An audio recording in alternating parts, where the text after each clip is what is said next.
You know, Massachusetts is just packed with history, but let's be real, how do you make 400 years of it actually fun for the whole family?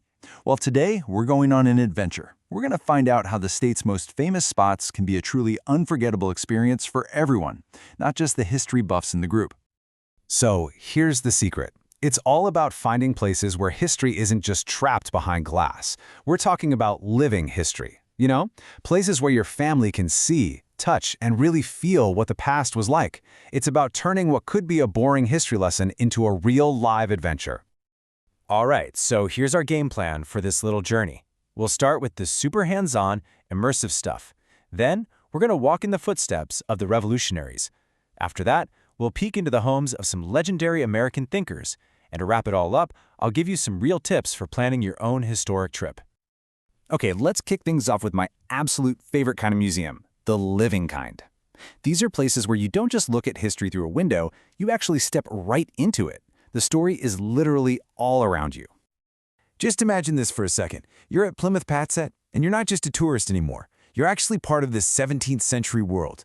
Your kids can have a real conversation with actors playing pilgrims, and, just as important, they get to learn from members of the Wampanoag Nation at the home site. It is such a powerful way to understand the complex, intertwined history of this place. And then there's Old Sturbridge Village. Talk about a time machine. You step into a fully realized 1830s town. You can just wander through this whole recreated village, see all the heritage breed farm animals, and watch historians in costume show you everything from cooking on a hearth to how a printing press works. It's like you've been dropped into the age of horse-drawn carriages. See, these places are all about doing, not just looking. Kids can literally get their hands dirty helping to dig out a canoe, play old-timey games, or even climb aboard the Mayflower II. And that's what makes history stick, right? It becomes something real, something memorable, and yeah, a whole lot of fun. Okay, so let's shift gears now. We're moving from daily life in the past to the really dramatic stuff, the events that forged an entire nation. Massachusetts was, without a doubt, the cradle of the American Revolution, and you can literally walk the same ground where it all started. So back in the spring of 1775, years of tension just exploded, and it all happened so fast. It started with that famous shot heard round the world in Concord, and then less than 2 months later you have the massive Battle of Bunker Hill. The revolution wasn't just an idea anymore, it was ignited, right here. Now, if you want a really immersive experience, you have to take your family on Boston's Freedom Trail. It's this 2.5-mile path, and you just follow the red line painted on the sidewalk. It guides you to 16 incredible landmarks. You'll see the Old North Church, where the lanterns were hung, and your whole revolutionary quest ends at the giant Bunker Hill Monument. But to really, truly feel the weight of how the revolution began, you've got to visit Minuteman National Historical Park.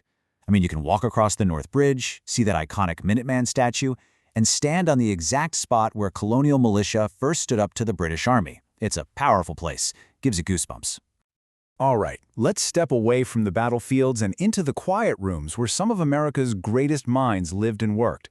Because Massachusetts wasn't just about battles. It was also home to presidents, philosophers, and writers who literally shaped the soul of the country. Wow. This quote from President John F. Kennedy, a Massachusetts native, just perfectly captures that spirit of leadership that's been part of the state for so long. And what's really cool is you can actually visit his birthplace in Brookline. It's a National Historic Site now, and you get this amazing glimpse into the childhood of a future president. You know what I love about Massachusetts? It's the incredible contrast you find. In one town, Quincy, you can explore Adams National Historical Park, the home of 2 U.S. presidents. But then, you can drive over to Concord and step into Orchard House, the cozy little home where Louisa May Alcott wrote Little Women. It's this fascinating look at both the public and private lives that shaped America. It's just wild when you think about the sheer concentration of genius in this one small state. You can go for a walk around Walden Pond, just like Thoreau did. You can visit the Old Manse, which housed both Emerson and Hawthorne at different times. And you can see the very desk where Herman Melville wrote Moby Dick. It's such a rare chance to connect with these giants in the very rooms that inspired them. Okay, but Massachusetts isn't just about presidents and poets. No way. The state's whole identity was also forged in the salty air of the Atlantic and in the fiery furnaces of the Industrial Revolution. So let's dive into those stories now. Here's a cool little fact for you. the Salem Maritime National Historic Site was the very first national historic site in the entire country. And that tells you everything you need to know about how important sea trade was to America's story. We're talking ships, wharves, global trade. A lot of it got its start right here. And the state's economic history is just so diverse. Out on the coast, you can see one of the last great fishing schooners. But then you head inland to a place like Lowell, and suddenly you're watching 88 historic looms weaving cloth, a powerful symbol of industrial might. Then you've got Saugus, where you can see one of the earliest iron-making factories in colonial America. It's an incredible mix. Okay, so with all this amazing history, you're probably thinking, this all sounds great, but how do we actually do it? So let's get into some practical tips to help you plan your family's own historic adventure. Now, here's one of the best things about exploring Massachusetts history. So many of the most famous sites are completely free to visit. Seriously, you can climb the Bunker Hill Monument, tour the JFK birthplace, or walk the Battle Road at Minuteman Park without spending a single dime. It just goes to show you a fantastic historical vacation doesn't have to break the bank. So when you think about it all, from the Pilgrim's first steps to the birth of a revolution, from the homes of literary giants to the heart of industry, Massachusetts is basically a living storybook. There's so many chapters to explore, so the only question left is, which one is your family going to open first?